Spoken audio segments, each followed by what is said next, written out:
Shalom Bapak Ibu Saudara-saudara, kawan-kawan guru-guru sekolah minggu dimanapun berada. Salam jumpa kembali Amang Inang dalam video sermon singkat ya, persiapan Jamita sekolah minggu. Mari tetap setia sermon Amang Inang dan kita tetap menggumuli firman Tuhan agar kita beroleh semangat dan sukacita dalam melayani anak-anak sekolah minggu kita Amang Inang ya. Unang patah semangat dalam melayani. Dan mari kita sermon ya, Jamita sekolah minggu untuk tanggal 9 Oktober 2022. Ulangan Apostel Kisah Para Rasul 28 ayat 1 sampai 10. Ya, 10 ayat Amang Inang ya. Sabar, jangan di skip. Mari kita dengarkan firman Tuhan. Setelah kami tiba dengan selamat di pantai, barulah kami tahu bahwa daratan itu adalah Pulau Malta. Penduduk pulau itu sangat ramah terhadap kami. Mereka menyalakan api besar dan mengajak kami semua ke situ karena telah mulai hujan dan hawanya dingin. Ketika Paulus memungut seberkas ranting-ranting dan meletakkannya di atas api, keluarlah seekor ular beludak karena panasnya api itu, lalu menggigit tangannya. Ketika orang-orang itu melihat ular itu terpaut pada tangan Paulus, mereka berkata seorang kepada yang lain, "Orang ini sudah pasti seorang pembunuh, sebab meskipun ia telah luput dari laut, ia tidak dibiarkan hidup oleh Dewi Keadilan." Tetapi Paulus mengibaskan ular itu ke dalam api dan ia sama sekali tidak menderita sesuatu. Namun mereka menyangka bahwa ia akan bengkak atau akan mati rebah seketika itu juga. Tetapi sesudah lama menanti-nanti, mereka melihat bahwa tidak ada apa-apa yang terjadi padanya. Maka sebaliknya mereka berpendapat bahwa ia seorang dewa. Tidak jauh dari tempat itu ada tanah milik gubernur pulau itu. Gubernur itu namanya Publius. Ia menyambut kami dan menjamu kami dengan ramahnya selama 3 hari. Ketika itu ayah Publius terbaring karena sakit demam dan disentri. Paulus masuk ke kamarnya. Ia berdoa serta menumpangkan tangan ke atasnya dan menyembuhkan dia. Sesudah peristiwa itu, datanglah juga orang-orang sakit lain dari pulau itu, dan mereka pun disembuhkan juga. Mereka sangat menghormati kami, dan ketika kami bertolak, mereka menyediakan segala sesuatu yang kami perlukan. Demikian pembacaan firman Tuhan Amang Inang. Ada beberapa hal yang mau saya sampaikan bagi kita Amang Inang guru-guru sekolah minggu ya. Yang jelas ini sebuah kisah perjalanan Rasul Paulus beserta para rasul-rasul lainnya, kawanannya, di mana Paulus seperti yang kita tahu Amang Inang sudah ditahan karena pemberitaan Injil ya. Sampai pada akhir hidupnya Paulus dipenjara dan kemudian menderita karena pekabaran Injil Amang Inang ya. Dan dalam perjalanan menuju Roma, mereka atau perahu mereka dilanda angin atau angin badai, sehingga mereka mendarat di sebuah pulau, dan ternyata pulau itu adalah Pulau Malta. Ya, jadi hari Minggu Amang Inang, mari kita storytelling, menceritakan kembali. Maka kuasailah teks ini. Itu tadi sebabnya saya katakan walaupun 10 ayat jangan di skip. Kuasailah teks yang ke-10 ayat itu sehingga kita boleh dengan bagus menceritakan ulang kisah perjalanan ini. Kisah dari pasal 28 ayat 1 sampai 10. Nah, pesan apa yang boleh kita sampaikan Amang Inang dari teks ini? Nah, di sana tadi kita dengarkan atau kita baca ya, penduduk pulau itu sangat ramah. Ya, burju, ramah Amang Inang.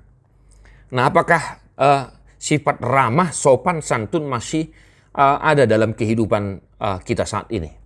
Ya, apalagi anak-anak kita. Nah, mari kita ingatkan Amang Inang. Contohnya bagaimana? Nah, ketika ada seseorang yang datang berkunjung ke rumah, bertamu, entah itu tulang dan tulang siapapun, mari kita ingatkan agar mereka senantiasa sopan atau ramah. Ya, paling terkejutnya saya Amang Inang kalau di daerah kami ini, ya baru-baru pertama kali datang, kalau tanya anak-anak kita panggil namanya, ya, cukup ya. Tidak tahu lagi bertutur kata. Ya, mungkin situasinya dulu seperti itu, tapi puji Tuhan saat ini sudah berubah ya, Amang Inang ya. Jadi penduduk Pulau Malta sangat ramah kepada Paulus dan teman-temannya. Maka kita mengingatkan anak-anak sekolah minggu kita menginang agar tetap ramah sopan ketika datang orang bertamu ataupun temannya, ya, agar tetap menyapa.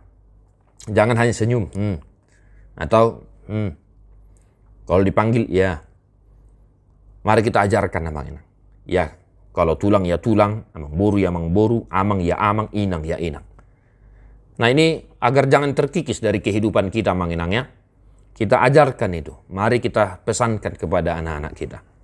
Nah, amanami nanami yang kedua yang boleh kita ajarkan kepada anak-anak sekolah minggu kita dari teks ini adalah di sana sudah bisa kita lihat amanginang bahwa Paulus disambut juga oleh gubernur Malta yaitu Publius.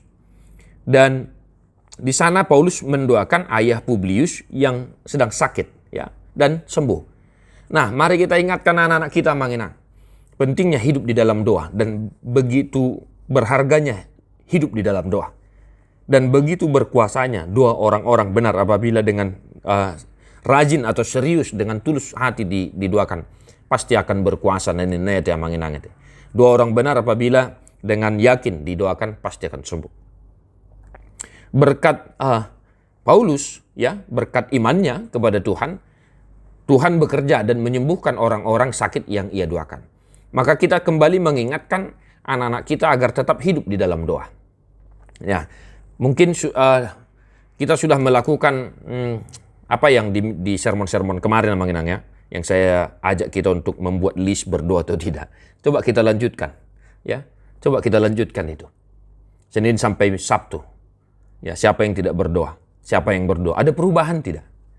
Ya, mudah-mudahan ada perubahan. Harapan saya demikian. Pentingnya hidup di dalam doa. Orang sakit disembuhkan, ayah Publius sembuh sesuai dengan kisah teks bukan karena Paulus, ya.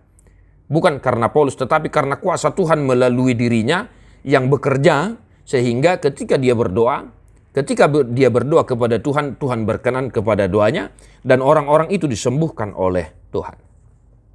Nah itu dia. Ya. Yang ketiga, amanginang, saya juga mengajak kita untuk mengajari anak-anak sekolah minggu kita agar mau mendoakan orang-orang yang sakit, ya, pendoa syafaat. Nah, atau jangan-jangan kawan-kawan guru sekolah minggu macam mana ini amanginang ya? Kiranya amanginang juga tetap hidup di dalam doa dan mau berdoa syafaat. Saya juga mengajak kita untuk mengajari anak-anak kita itu supaya tetap mau berdoa dan mendoakan orang-orang sakit, entah itu orang tuanya, adiknya, tulangnya, nan tulangnya, nan borunya, siapapun keluarganya atau orang yang dia tahu sedang sakit. Ketika orang-orang di Pulau Malta melihat dan mendengar bahwa Paulus mendoakan orang sakit dan sembuh, mereka datang dan Paulus mendoakan mereka dan sembuh juga. Mari agar kita mengajak anak-anak sekolah minggu kita untuk mau berdoa dan menjadi seorang pendoa syafaat. Nah demikian beberapa hal, poin-poin penting yang boleh saya sampaikan, kita ajarkan amanginang di sekolah minggu, di gereja kita masing-masing. Jangan lupa amanginang, persiapkan segala sesuatunya, Bibel, buku ende, Alkitab, buku ende sekolah minggu ya, agenda sekolah minggu dan alat-alat perangkat lainnya yang boleh menunjang pelayanan kita. Lengkap atau tidak lengkap fasilitas, be kreatif. Amanginangnya, tetaplah kreatif. Ya, saya tetap bersemangat membantu amanginang untuk menyediakan video sermon singkat ini. Entah ada dari saudara-saudara di gerejanya tidak ada sermon guru sekolah minggu. Ya, doa saya tetap semangat, ikuti aja arahan-arahan atau penjelasan-penjelasan firman Tuhan yang saya buatkan. Tuhan memberkatimu amanginang. Melayani sekolah minggu adalah keputusanku, melayani Tuhan adalah kewajibanku. God bless you non-stop.